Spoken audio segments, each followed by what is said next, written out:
Pour les personnes qui auraient des questions, et j'espère qu'il y en aura, n'hésitez pas, ne soyez pas timides. Je vous propose d'utiliser le petit bouton réservé à cet effet qui s'appelle Q&R. Donc, on prendra vos questions à l'issue de cette présentation. Et donc, nous allons maintenant démarrer. Donc, pour ma part, je suis Philippe Deltan. Je suis le responsable commercial et en charge des partenariats chez Jaya. Et j'ai le plaisir ce matin d'animer ce webinaire autour du DAM et du CMS, donc Jaya, avec Hervé Duchesne, qui est Senior Solution Architect, donc quelqu'un expérimenté autour de la technologie des CMS et du DAM, et un expert autour des dames également, donc Frédéric Sanui, qui est également fondateur d'Activo Consulting, le cabinet qui travaille autour des dames et qui aura donc le plaisir de partager avec vous son expérience autour de cette technologie. Bonjour à tous. Donc, le programme de cette matinée, donc de ce webinaire de 45 minutes, va être globalement découpé en 3 parties. Une première partie qui sera plutôt théorique, où on vous représentera les concepts de Jaya, la stack produit. Une deuxième partie qui sera donc une présentation des enjeux du CMS et du DAM qui sera réalisée par Frédéric Sanui du cabinet Activo Consulting. Et puis, de manière très pratique, on terminera le webinaire avec une présentation d'environ 15 minutes qui consistera donc à vous présenter concrètement une démonstration intégrant à la fois des informations du DAM et du CMS Jaya. Et donc, naturellement, une petite phase finale de questions-réponses d'environ 5 minutes. Donc, pour ce qui concerne la société Jaya, très rapidement, donc Jaya est un éditeur de logiciels. Notre métier, c'est d'éditer et de commercialiser donc une stack DXP, donc une plateforme d'expérience digitale permettant notamment de créer des sites web ou des applications mobiles ou des applications métiers multicanales. L'idée étant naturellement dans ces applications de gérer des ressources très hétérogènes, multimédia, permettant donc de présenter des informations diverses, qu'elles soient textuelles, vidéo, images, etc. D'où la nécessité naturellement d'exploiter des DAM ou des PIM, comme on le verra un peu plus tard. Donc Jaya était un éditeur créé en 2002, c'est une société franco-suisse. Le siège est aujourd'hui à Genève, mais nous avons des opérations à la fois sur l'Europe et sur le continent nord-américain avec 10 bureaux aux États-Unis et au Canada. Nous travaillons essentiellement par le biais de prestataires intégrateurs ou des agences digitales qui vont accompagner nos clients sur la mise en œuvre de la plateforme et nous intervenons sur un grand nombre de secteurs puisque c'est une technologie générale qui permet à la fois de créer des sites métiers ou applicatifs très spécifiques, très verticaux pour le monde de l'assurance par exemple, mais également des sites institutionnels comme ceux du Parlement européen ou de la région wallonne que vous avez ici illustrés comme référence, puis des applications plus spécifiques comme le portail de Pôle emploi qui est fortement sollicité en cette période sanitaire et de chômage assez important. Vous avez des clients plus spécifiques comme la STIB, qui est l'équivalent de la RATP à Bruxelles, donc en Belgique, Consum, qui est un distributeur en Espagne. Donc, une variété très importante d'usages autour de la technologie et encore une fois, des besoins divers et variés quant à l'utilisation du DAM et des CMS. Et donc, je donne la parole un instant à Frédéric pour qu'il se présente. Oui, merci bien Philippe. Bah, écoutez, en tout cas, un très grand plaisir de partager avec vous cet instant d'expérience. Moi, je suis donc le fondateur de Activo Consulting. L'expertise du cabinet, son ADN finalement, est essentiellement centrée autour de l'accompagnement des clients. Accompagnement qui est très important aujourd'hui, comme tu le précises, dans tous ces stacks de technologie, c'est pas forcément évident. Donc, tout démarre depuis le recueil des besoins, l'expression de besoins en tant que tel, et jusqu'au change, tout ce qui va être aussi RFP et déploiement, le cas échéant, de façon disruptive et en tout cas très proche du client, avec une approche agnostique au niveau des solutions. Alors, pour rentrer dans le vif du sujet de la technologie, comme je l'indiquais précédemment, Jaya est un éditeur d'une stack DXP. Alors, qu'est-ce que c'est qu'une stack? C'est un ensemble de composants que l'on va activer à la demande. Donc, c'est une plateforme très modulaire qui est composée historiquement d'un Content Management System, donc un CMS permettant de gérer, de créer, d'éditer du contenu de manière traditionnelle, ce qu'on appelle le WCM, le Web Content Management, avec également la particularité d'intégrer un outil de gestion de formulaire. Et puis, depuis quelques années, la tendance aujourd'hui sur le marché, c'est de décorréler le front office, les applications front-end du back-end, donc des serveurs finalement, avec la possibilité d'utiliser le CMS via des API headless. Donc, dans ce cas de figure, vous allez utiliser vos frameworks favoris, en général JavaScript, type React, Angular ou Vue, pour créer vos applications. Si vous restez sur l'approche traditionnelle, naturellement, vous aurez la possibilité, et on le verra avec Hervé un peu plus tard, de créer très aisément, très rapidement des sites web avec un moteur de rendu, un moteur de création finalement de présentation HTML et de feuilles de style permettant d'adapter l'interface aux objectifs de la marque.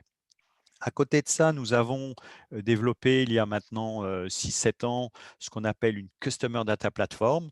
Donc, il faut voir ce composant comme une espèce d'agrégateur d'informations marketing personnelles, ces informations pouvant venir soit du client directement en fonction de son parcours sur le site par exemple, soit d'informations marketing qui ont été collectées, qui sont disponibles dans les différents systèmes d'information de l'entreprise.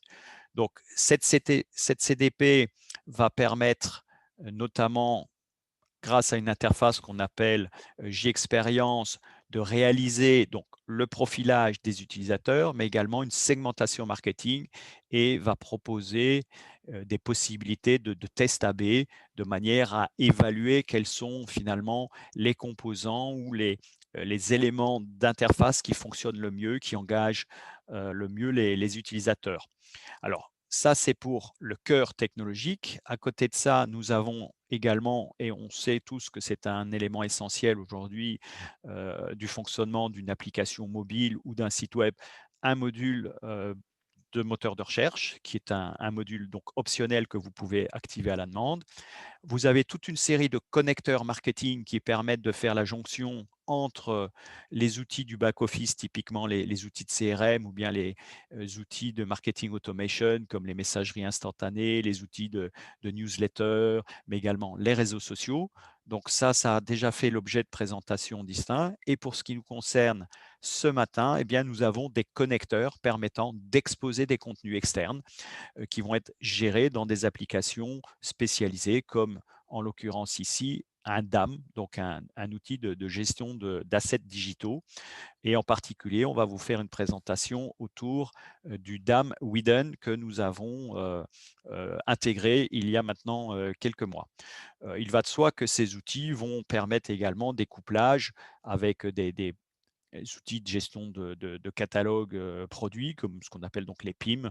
On a par exemple une intégration avec Akeneo, mais on peut également s'interfacer avec des outils de type e-commerce ou des modules spécialisés. Dans ce cas-ci, on a des exemples, par exemple, de traduction automatique lorsqu'il s'agit de décliner un site dans des langues multiples. Donc voilà pour ce qui est de la stack produit. L'objectif n'est pas de vous présenter en détail la solution, mais bien évidemment de vous présenter comment faire cohabiter, comment comment s'intégrer entre un DAM, un PIM, un CMS. Et donc là, je passe la parole à Frédéric qui va vous présenter donc les enjeux de l'utilisation de ces DAM. Voilà, merci bien Philippe. Alors effectivement, aujourd'hui pour un client, à partir du moment où on va démarrer sa transformation digitale, une chose est importante, comme vous le savez tous finalement, c'est l'image. Aujourd'hui, si on veut provoquer finalement l'engagement du client, très souvent, sur une plateforme e-commerce, il va se faire avec le visuel. Donc la place du visuel dans l'engagement client est fondamentale. Et les chiffres du e-commerce l'année dernière versus la pandémie que nous subissons encore, ont montré une explosion phénoménale et finalement des changements et des accélérations de ces transformations digitales C'est plus de 45% en France typiquement, alors qu'on était plutôt sur des ratios à 15%. On est à plus de 70% aux États-Unis. Et comme le montrent là, ces chiffres là, que j'ai récupérés d'une analyse complète faite chez Oberlo, donc on voit que véritablement l'image est au cœur de ces problématiques-là. Elles vont générer finalement l'engagement du client, elles vont permettre aussi une personnalisation du contenu, et il est important, au regard notamment de ces plateformes e-commerce, d'avoir un portail client, en tout cas, qui soit capable d'agréger l'ensemble de ces contenus. Slide suivante. Alors là, c'est une autre étude de Mulsoft qui est intéressante et qui a véritablement fait écho l'année dernière. Très souvent, finalement, quand on démarre sa transformation digitale, on est tous confrontés un petit peu à ce qu'on appelle le shadow IT, hein, c'est-à-dire la multiplication des solutions. On a beau, et nous on le voit directement très souvent lorsqu'on commence avec des clients, il y a un DAM, deux DAM, trois DAM, deux PIM, et puis au final, ça se termine par un lien ou transfert ou Drive, etc. Et là, c'est une vraie problématique parce que source de frustration, perte également on va dire, d'efficacité, de rendement. Et cette étude, elle montre qu'effectivement, même parmi les grands comptes, les PME, les ETI, on se retrouve avec une multiplication d'outils. Alors, c'est pas forcément, bien entendu, la faute, entre guillemets, du client, puisque même s'il y a une notion de gouvernance, mais peut-être éventuellement, peut-être que les solutions, au jour d'aujourd'hui, au cœur de sa transformation digitale, n'apportent pas ce retour d'expérience nécessaire pour connecter les silos. Slide suivante. Alors donc du coup, comment améliorer sa gestion de contenu? Alors évidemment, il est très important aujourd'hui pour le client d'être dans la simplicité. J'aime souvent un petit peu à répéter certaines citations du chief designer là, chez Apple, Jonathan Ive, qui disait Simplicity and Clarity. Je crois qu'on est vraiment au cœur de ça, c'est-à-dire que ce qu'on veut, c'est des portails clients qui soient simples, qui soient visuels, qui soient graphiques, voilà, qui engagent. Et on trouve encore beaucoup de portails très compliqués, touffus, trop d'informations. À un moment donné, le portail client, le portail de la marque, ce doit être la représentation de cette image basée sur véritablement de l'image, de la simplicité et de l'agrégation de contenu. Slide suivante. Alors ce slide-là, je l'aime assez bien pour plusieurs raisons. C'est un schéma que j'ai un petit peu fait évoluer de chez Akeneo, qui est un éditeur de PIM, mais il représente parfaitement finalement la gestion du contenu au sein d'une entreprise. Très souvent, la plupart des clients vont avoir ce qu'on appelle un Master Data Management, un MDM. Or, ce MDM, ça peut être à peu près un peu tout, hein. Ça peut être chez des gros clients, ça peut être du Salesforce, hein, qui aujourd'hui commence un petit peu à tout faire. Ça peut être un MS, ça peut être une base de données. Chez des petits clients, ça peut être des outils un peu custom, pourquoi pas même une feuille Excel.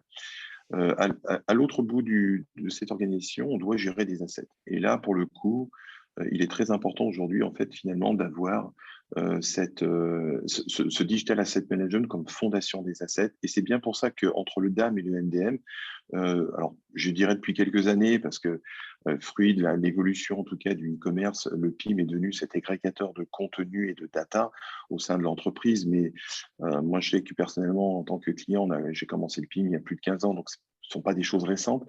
Mais c'est vrai que le PIM aujourd'hui est devenu cet élément nécessaire chez les marques pour agréger le contenu. Et le PIM n'est pas un DAM. Voilà. Et là aussi, on va revenir sur ce que c'est vraiment un DAM. Il est très important finalement dans cette expérience utilisateur d'avoir ces éléments séparés qui ne sont pas des silos, mais qui, via des connecteurs, vont pouvoir parfaitement parler. Et bien entendu, on a de plus en plus de contenu en entrée, et de plus en plus de défis en sortie. Et ce défi, il passe par le portail client et par le CMS. Et donc, toute la portée aujourd'hui du CMS, c'est effectivement de pouvoir aussi agréger toute cette richesse de contenu et de données afin de l'exposer aux clients. Slide suivante. Du coup, ce qui nous amène indirectement, c'est quoi le DAM? Alors évidemment, alors ça c'est vraiment le corps de métier de notre cabinet, et très souvent on est interrogé sur tiens, on a découvert un nouveau DAM. Alors on va remettre les choses en place. Ce n'est pas parce que sur une interface web vous allez voir une présentation de prévisualisation d'assets que c'est un DAM. Le DAM répond à un certain nombre de prérequis.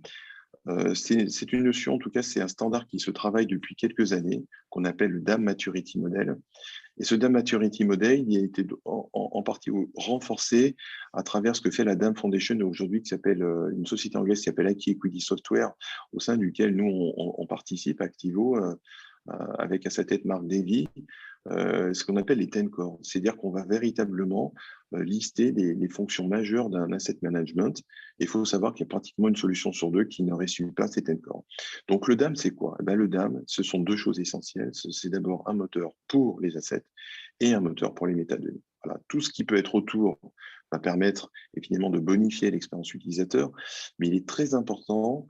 Le DAM doit être capable de pouvoir gérer un très grand nombre d'assets, de pouvoir ce qu'on appelle les processer, c'est-à-dire être capable d'en faire une prévisualisation, d'être capable de faire ce qu'on appelle des transformations, et ça, quelle que soit la richesse du contenu. Et Dieu sait que le contenu est riche. Aujourd'hui, la vidéo, c'est à 4K. La grande distribution travaille avec des fichiers TIFF très larges qui peuvent faire plusieurs gigas. Si le DAM n'a pas un bon moteur, c'est une expérience qui sera pas concluante et éventuellement le retour à la case départ. Les métadonnées, bien entendu, très importantes autour des standards que sont l'IPTC et l'XMP. Là aussi, les nouveaux DAM ne sont pas forcément à l'aise là-dessus. Et les métadonnées, ce qu'on appelle personnalisées, qui vont permettre finalement de personnaliser le contenu du client au regard de ses besoins, de son expression de besoin. Slide suivante. Donc, du coup, on peut se poser donc la question, le CMS et le DAM, et pourquoi les associer? Alors, fort aussi de beaucoup d'expériences clients, de plus en plus, et comme l'a précisé Philippe, on tend vers une direction technologique en mode headless. Alors, on a du CMS headless, on a aussi finalement de plus en plus du DAM headless, mais il y a un moment donné, il faut bien, en tout cas, être capable d'offrir un portail client. Si on reprend un petit peu vraiment à la base, comment un client va travailler? Aujourd'hui, il doit, lors d'une campagne, lors de la publication de contenu, agréger un certain nombre d'assets. Et c'est là que l'idée du CMS et du DAM prend en tout son sens. Je pense que vous avez tous essayé de gérer, d'organiser vos assets dans un CMS. Alors, en parlant de choses très simples, comme des WordPress ou des Drupal, c'est vite le bazar. Bien entendu, aujourd'hui, sur des CMS, des WCM plus enterprise comme Jaya, vous serez sur en tout cas une organisation plus avancée avec ce qu'on appelle une arborescence de contenu, de fichiers qui facilitera quand même les choses. Mais finalement, quand on reprend finalement la genèse de tout ça, est-ce que c'est le travail vraiment du CMS? Le CMS, le moteur du CMS qui anime le CMS, c'est cette personnalisation du contenu, aussi bien dans la création du contenu tel que des articles, par exemple, pour un blog, tel que la création de contenu à travers des pages. Bien entendu, il va falloir relier tout ça à des images, mais finalement, pourquoi ne pas utiliser la puissance du DAM pour ça et ne pas essayer de réinventer la roue au sein de l'organisation. Et c'est vraiment tout le but finalement de cette association DAM et CMS. Et de la même manière que le CMS va utiliser la puissance du DAM, aujourd'hui, la plupart des DAM qui se vendent, essentiellement, les éditeurs vont vendre ce qu'on appelle un back. Dès qu'on va parler de front, ça va être beaucoup plus compliqué. On s'aperçoit que même sur des DAM modernes, on a des soucis un peu de personnalisation. Tout l'intérêt finalement, au lieu d'aller redévelopper un front sur des API REST au niveau de la solution DAM, pourquoi ne pas utiliser le CMS? Et c'est tout cet enjeu aujourd'hui qui est très stratégique finalement.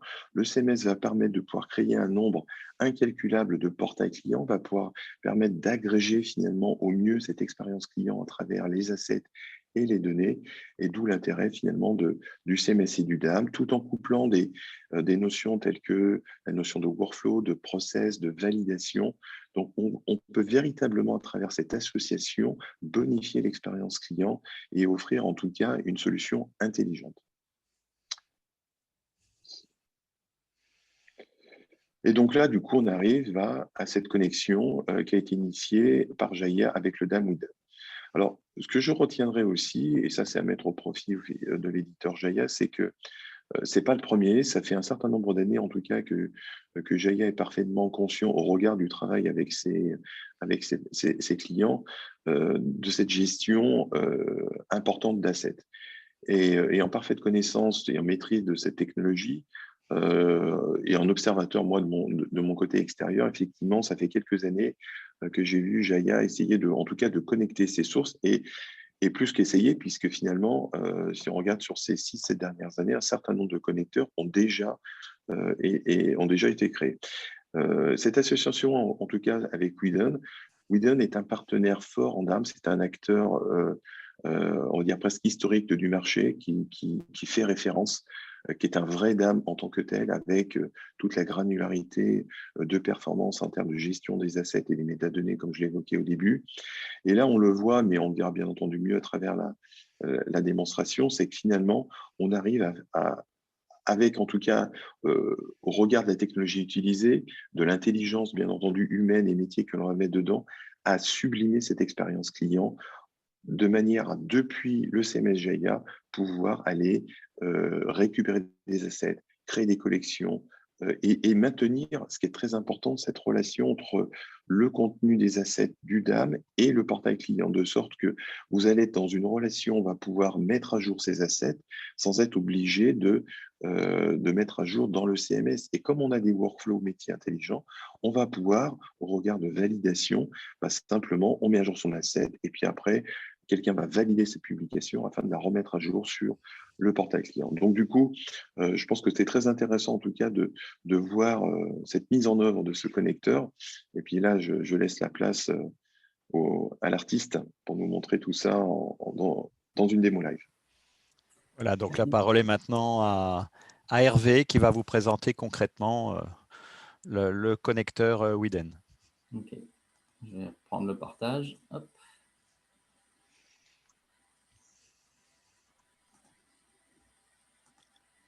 Ok, tout le monde voit bien mon écran?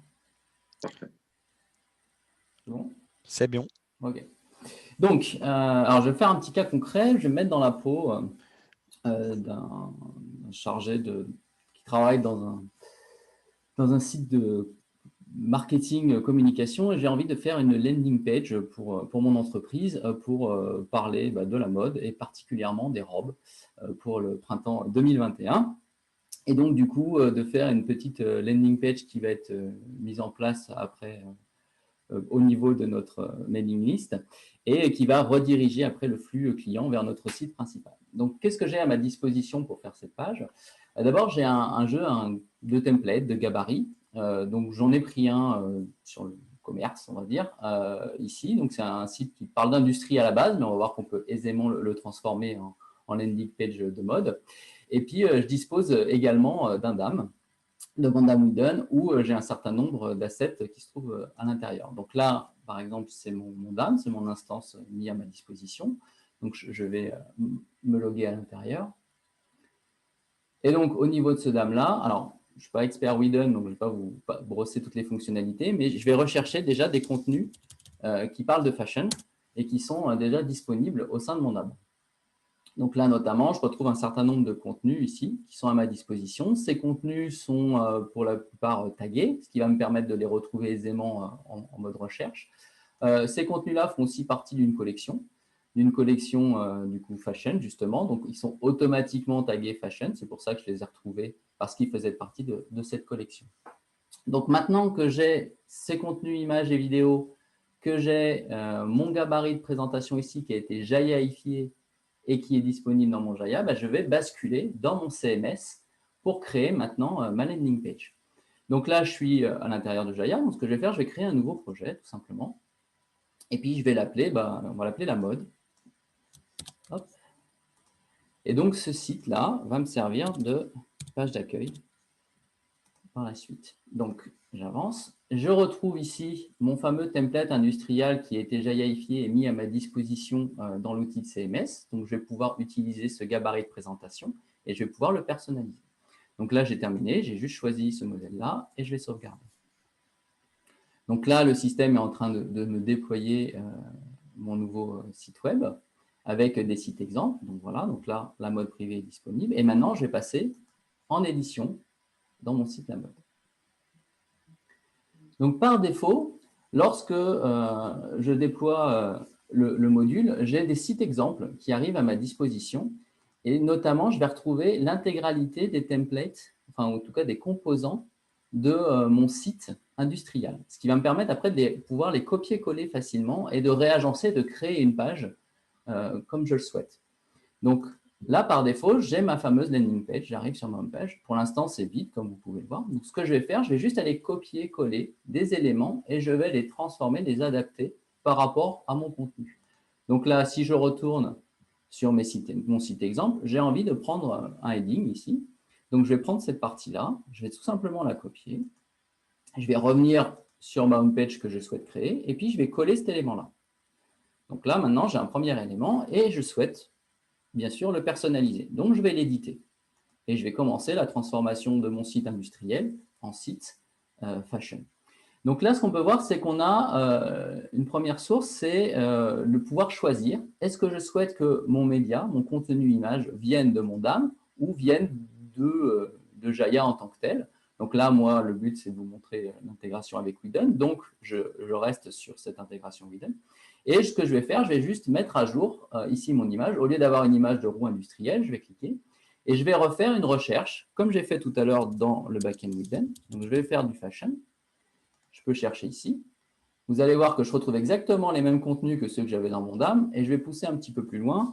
Je veux un format carrousel, qui est un format adapté à mon heading. Et donc là, je rajoute encore des métadonnées et j'améliore ma recherche. Donc ça, c'est possible parce que mon contenu dans Mondam est tagué avec les métadonnées qui vont bien. Et là, j'attaque directement la recherche au niveau de Mondam.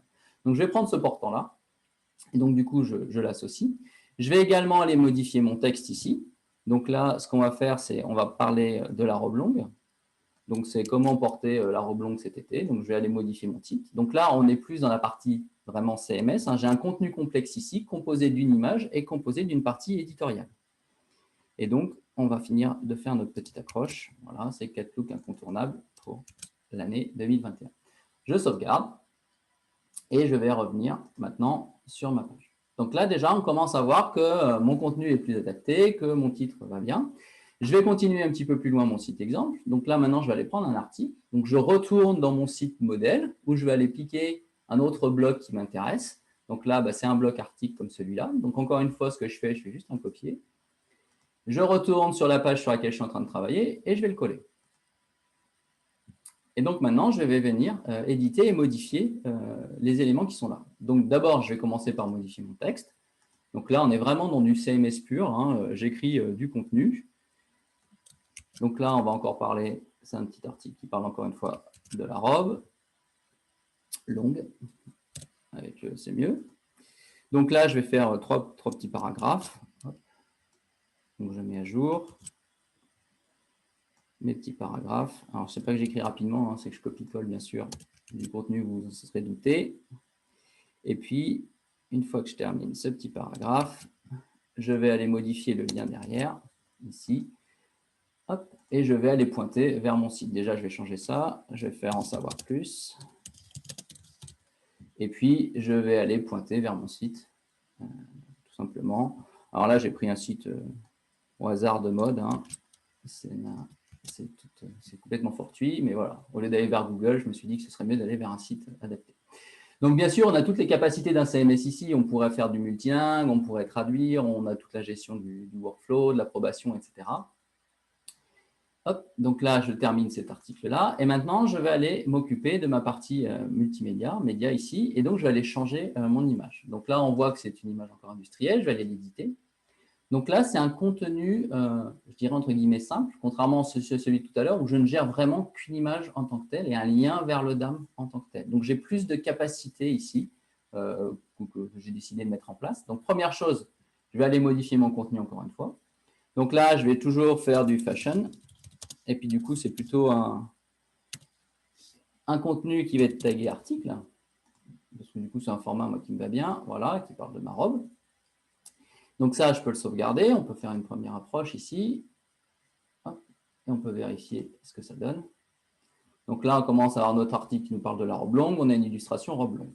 On peut faire une prévisualisation pour commencer à voir ce que donne notre site. Donc, il y a des petits effets cinématiques. Ça commence à être sympathique. On a bien le lien vers notre site maître. Et donc, du coup, maintenant, on va continuer à utiliser les capacités du CMS et les capacités du DAM. Donc, il y a une fonction ici qui est assez intéressante. Tout ce qui est aspect redimensionnement d'image, parce que ça, c'est important de maximiser en fait, le débit. Et donc, cette image, vous voyez, par défaut, elle fait 800-900. Alors, elle est encore raisonnable. On pourrait avoir des images beaucoup plus grosses dans le DAM, mais bien sûr, on ne souhaite pas utiliser ces images géantes au sein de notre site. Et donc, du coup, on peut rajouter des paramètres et notamment utiliser les capacités de redimensionnement automatique de notre DAM. Ce qui veut dire qu'on n'est pas obligé de générer, comme c'est souvent l'usage depuis une dizaine d'années, plusieurs formats d'images différents. On peut demander directement au DAM de nous fournir l'image dans la taille que l'on souhaite. Et c'est lui qui se débrouille pour la reformater, la compresser et nous donner le format, en tout cas la taille que l'on souhaite. Donc là, moi, je la veux en 768 par défaut. Et puis, pour les aspects responsive, je peux dire je la veux en 768 et puis je la veux aussi en 256 si j'ai besoin d'un plus petit format. Et ça, je vais le demander automatiquement aux dames et je n'ai pas besoin de gérer ce contenu-là dans différentes résolutions. Donc là, je peux sauvegarder. Et j'ai aussi une autre capacité qui est intéressante au niveau du CMS, c'est la notion de vue. Et notamment ici, donc là, j'ai une vue par défaut avec des carrés, mais je suis capable d'appliquer des vues qui vont contenir des masques SVG et faire des effets un peu sympathiques. Donc là, typiquement, j'ai un effet dit bubble.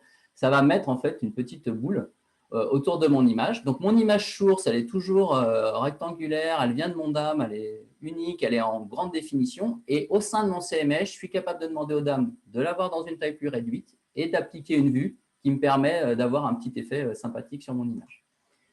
Et donc là, maintenant, si je reviens, donc je me retrouve bien avec mon article, je vais appliquer une vue à mon image un peu fashion et je suis capable de la demander dans une taille particulière. Donc là, on a vu des images, on a vu l'application de différentes vues sur ces images. Maintenant, on va aller encore un peu plus loin, on va mettre un couple vidéo-image. Donc ça, pour ça, ce que je vais faire, je vais retourner dans mon site exemple et puis je vais aller copier-coller du coup un carrousel. Donc je vais le copier. Je vais revenir sur ma home page, ici, et puis je vais venir coller ce carrousel. Donc là, j'ai plusieurs éléments de carrousel, je n'en veux qu'un seul, donc je peux supprimer ce qui ne m'intéresse pas. Donc celui-là, hop, je vais supprimer ce contenu-là. Il ne m'intéresse pas, et je vais juste aller personnaliser le contenu suivant.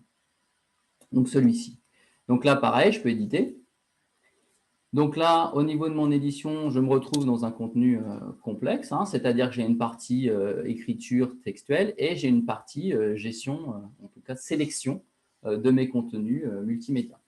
Donc là, je vais commencer par modifier mon texte puisque c'est ce que j'ai en haut. Donc ici, on va mettre un nouveau titre. Hop. On va parler d'une escapade à la campagne et puis quelle est la petite robe du printemps la plus adaptée pour aller courir dans les champs. Hop, voilà.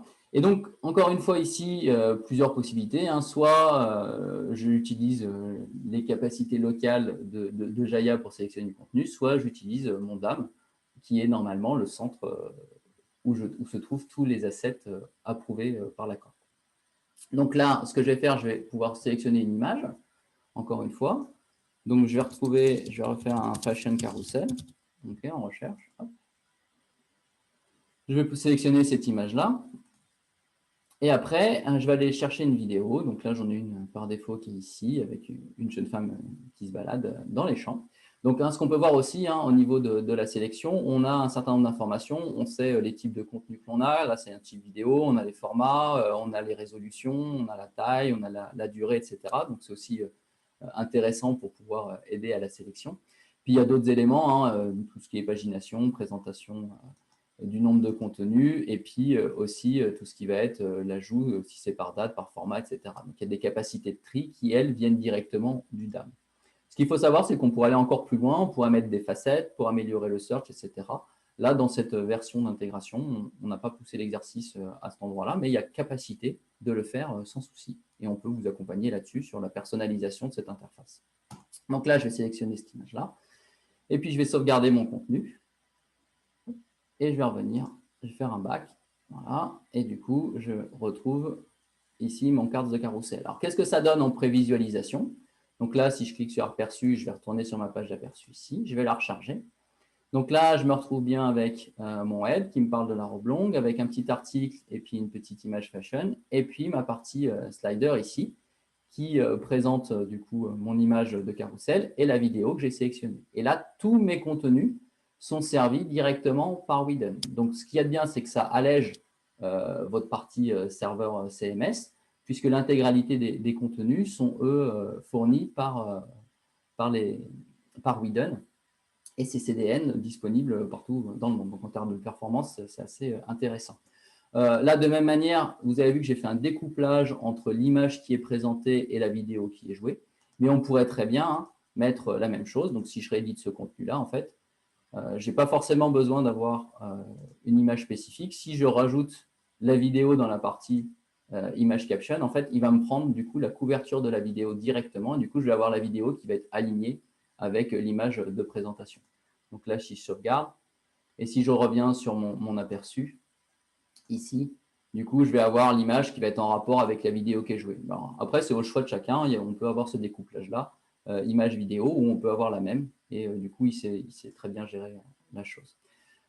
Tout à l'heure, je vous parlais de la notion de choix au niveau de la taille de l'image. Alors, on peut aller regarder ce qui se passe ici dans mon site. Je vais faire une petite partie, entre guillemets, technique. Je vais juste regarder la partie réseau. Et puis, si je recharge, on va voir ce qui se passe. Et notamment, on va bien voir que du coup, toutes mes images, elles viennent bien de Widen, en fait. Donc, tout est servi ici par mon DAM.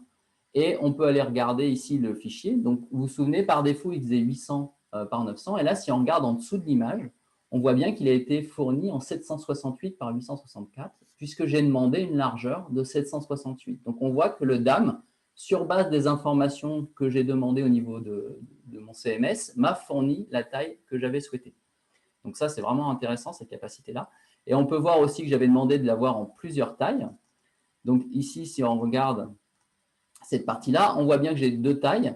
J'ai une taille qui est en 768 ici, et une taille, si vous vous souvenez, en 256, puisque j'avais demandé à avoir les deux formats. Donc, je suis capable dynamiquement de pouvoir demander les tailles que je veux. Bien sûr, on peut mettre des tailles par défaut, et ça peut être fait au niveau du gabarit et des développeurs. On sait qu'à cet endroit-là, j'aurai des images en 512 maximum, par exemple, et du coup, ça peut directement être mis dans le gabarit de présentation, et le contributeur n'a pas à sélectionner. Là, c'est par convenience, par facilité d'usage, que l'on a rajouté ces paramètres-là à ce niveau-là. Et là, j'ai une dernière petite chose à faire. Ça, ce orange-là, il ne me plaît pas forcément. Donc, ce que je vais faire ici, je vais venir personnaliser un petit peu en mettant ma feuille de style à moi. Donc, je vais aller dans ma partie média ici. Hop, je vais aller dans ma section CSS. Et en fait, je vais faire un drag and drop ici de contenu et d'une CSS en particulier qui va me permettre de modifier un petit peu le style. Alors là, vous ne voyez pas, mais hop, je vais dropper un fichier. Voilà. Donc, du coup, maintenant, j'ai une petite CSS fashion qui vient d'arriver. Et si je reviens sur mon site ici, je rafraîchis. Voilà, donc je préfère l'avoir en pourpre et en violet, c'est plus sympathique et c'est plus dans la tendance.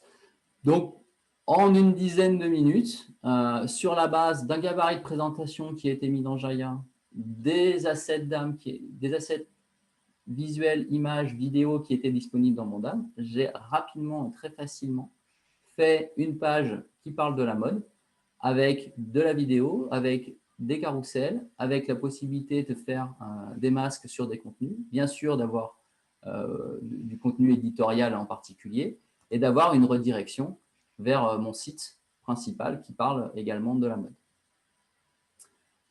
Voilà pour cette petite démonstration. Je redonne la main à Philippe. Merci beaucoup Hervé. J'espère que vous avez apprécié, je dirais, l'efficacité de ce couplage, de ce connecteur. Pour vous en dire quand même deux mots d'un point de vue pratique, ce connecteur a été développé donc, par notre équipe R&D. Il fait partie en réalité d'un programme qu'on appelle un accélérateur, c'est-à-dire que c'est un programme qui vise à mettre à disposition de nos clients finaux ou nos partenaires intégrateurs un squelette de connecteurs qui peut être ensuite ajusté, affiné en fonction de l'usage opérationnel. Donc ce connecteur aujourd'hui est disponible avec de la prestation de service par nos équipes, de manière, encore une fois, à l'ajuster en fonction des conditions d'exploitation souhaitées par le client final, par les équipes marketing ou les équipes de communication typiquement. Voilà. Ouais, moi, éventuellement, ce que je rajouterais bien, Philippe, c'est vraiment excellente démonstration Hervé. J'ai rarement vu un content picker aussi bien, en tout cas, pensé. Quelques petits points. On voit typiquement à travers cette démonstration l'intérêt de cette intégration. On reste dans le CMS et finalement, c'est le DAM qui vient à vous. Et on a vu effectivement à travers la vue qui était proposée toute une granularité dans la recherche, les métadonnées, comme le précisait Hervé aussi, la possibilité de rajouter des fonctionnalités comme les facettes. Tous ces éléments-là, ce sont des choses qui n'existent pas dans la plupart des CMS. Au jour d'aujourd'hui, si on s'en tient à la simple gestion des assets, ce qui est très très important également, c'est ce qu'a expliqué Hervé, et je tiens à insister là-dessus parce que ça montre aussi que le Widen est un très bon DAM, c'est cette capacité d'aller faire une demande, une requête aux DAM en ce qu'on appelle en live. La plupart aujourd'hui des DAM ont tendance sont obligés de préparer ce qu'on appelle les transformations, en préparer une dizaine. Et là, c'est vraiment, comme Hervé l'a montré, c'est à la demande, à la résolution qu'on veut. Et ça, c'est pas tous les DAM qui sont capables de le faire, je peux vous garantir. Donc, au final, on a véritablement un portail de la marque qui est parfaitement optimisé en performance, en personnalisation, en expérience utilisateur. Good job. Merci Frédéric. Donc, je vous rappelle que vous pouvez poser vos questions dans le petit bouton QR et on sera naturellement très heureux d'y répondre. Alors,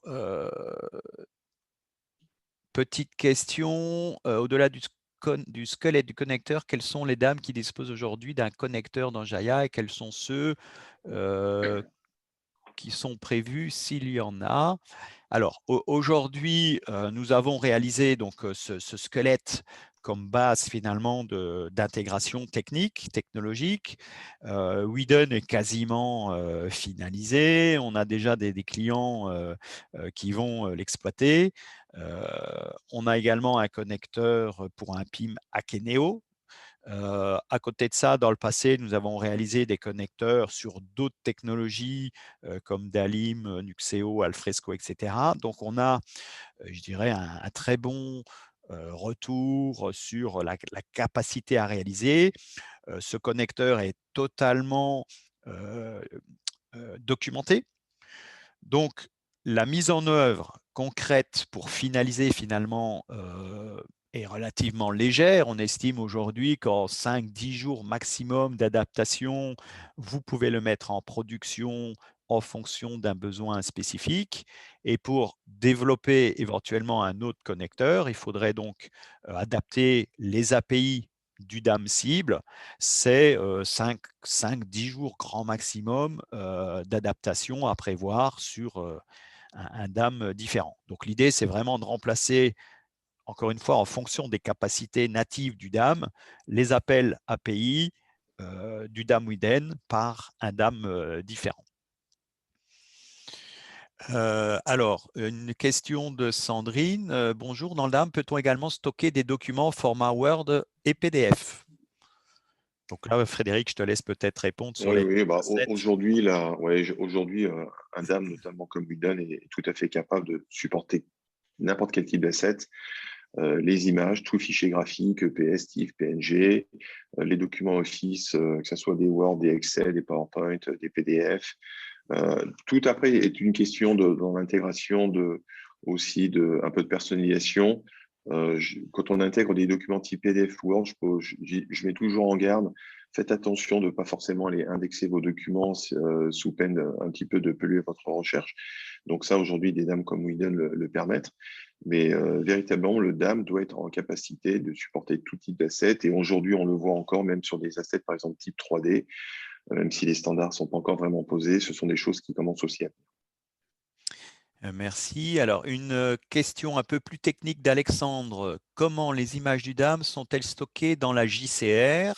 Est-ce le même principe que l'External Data Provider? Alors, je vais laisser répondre Hervé. Juste pour rappel, le JCR, c'est notre base de données native qui est utilisée au niveau du CMS, et l'External Data Provider, c'est un connecteur générique permettant d'exposer des contenus externes, mais Hervé va vous préciser comment il a réalisé en réalité le connecteur Widen. Tout à fait. Alors, les images en tant que telles, les fichiers binaires ne sont pas stockés dans Jaya, ils restent chez Widen. Nous, ce qu'on stocke simplement, c'est les URL qui pointent vers Widen. Donc, finalement, on stocke très peu de choses, c'est très léger. On stocke des petites métadonnées, notamment l'ID correspondant chez Widen. Et en fait, on se sert après de cet ID-là pour générer, pour avoir les informations sur l'URL finale qui va être dans le CDN. Mais du coup, on stocke juste des URL du CDN, on stocke quelques métadonnées et c'est tout. Donc, c'est très, très light au niveau de la JCR. Franchement, c'est plus léger que mon contenu article que j'ai écrit tout à l'heure et tout le binaire reste au niveau du DAM et nous, on fait juste des appels après au niveau du DAM. Ce qui permet aussi d'avoir cette synchronisation, c'est-à-dire que toutes les modifications de l'image dans le DAM, vu qu'on ne stocke pas le fichier binaire en tant que tel, c'est transparent pour nous, on retape juste l'URL et l'image mise à jour est à notre disposition sans qu'on ait besoin d'aller la mettre à jour, nous, de notre côté, de faire des synchronisations lourdes de data. Donc, il n'y a pas de duplication de binaire. Toutes ces informations-là, ces fichiers, restent au niveau du DAM.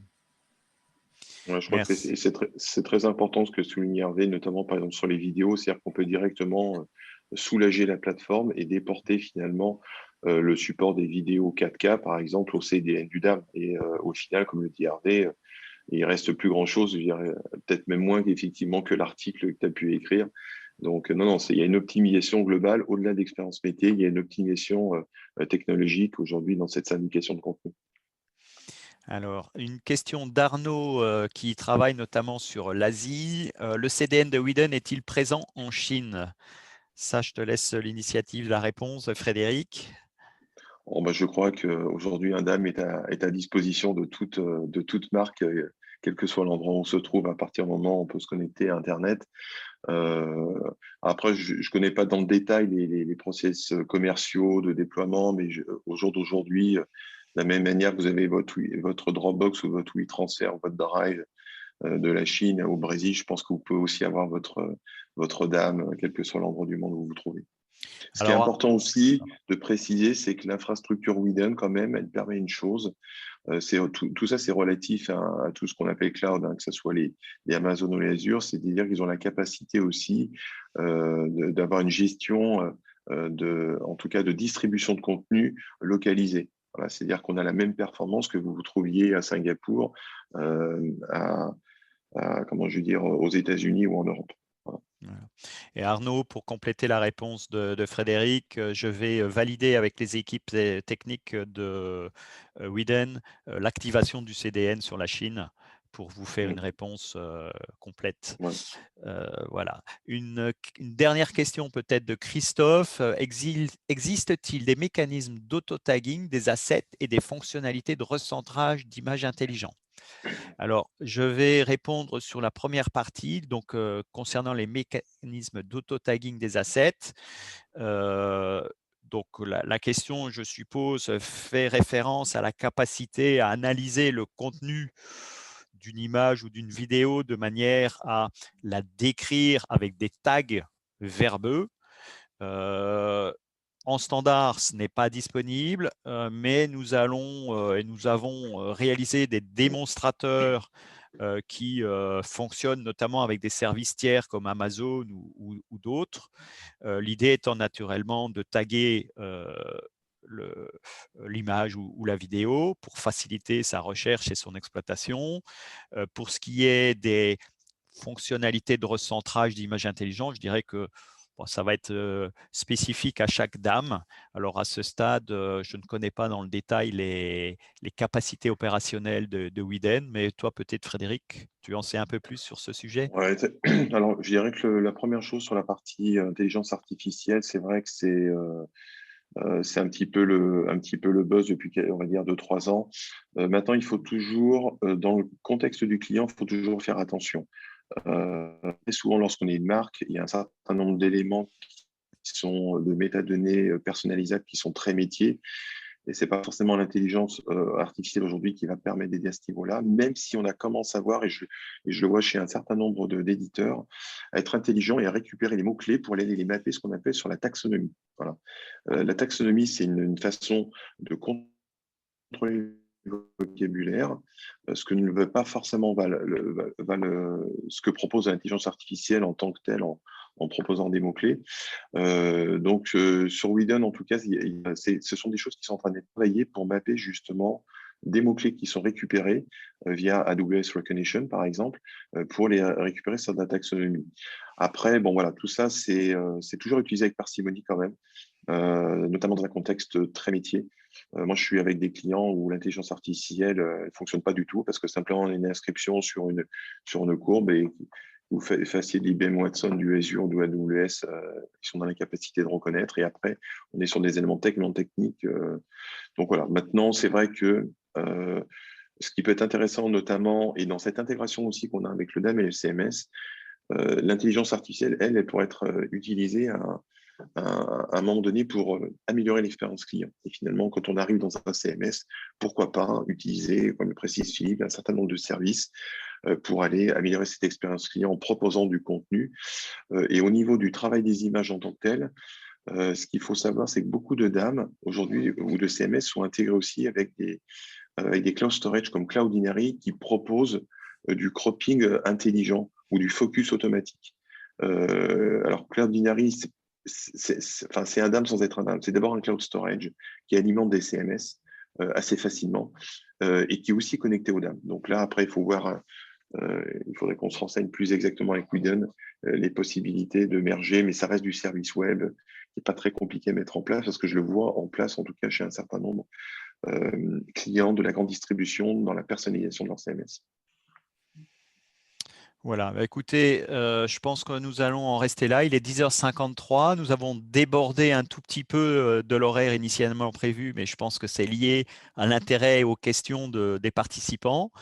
Donc, je vous rappelle que Hervé, Frédéric ou toute l'équipe Jaya, moi-même, restons à votre disposition. N'hésitez pas à nous poser des questions éventuellement par email, de nous appeler, de consulter notre site web sur lequel vous allez trouver énormément d'informations. Et encore une fois, merci de votre participation. Le webinaire sera mis à disposition en replay. Puis je vous souhaite donc une bonne fin de journée. À très très bientôt pour d'autres présentations autour de Jaya et avec la participation de Frédéric, que je remercie encore Merci à vous. pour ses interventions. Merci Merci, à tous. à très bientôt et bonne fin de Au journée. revoir. Merci, Au revoir. au revoir.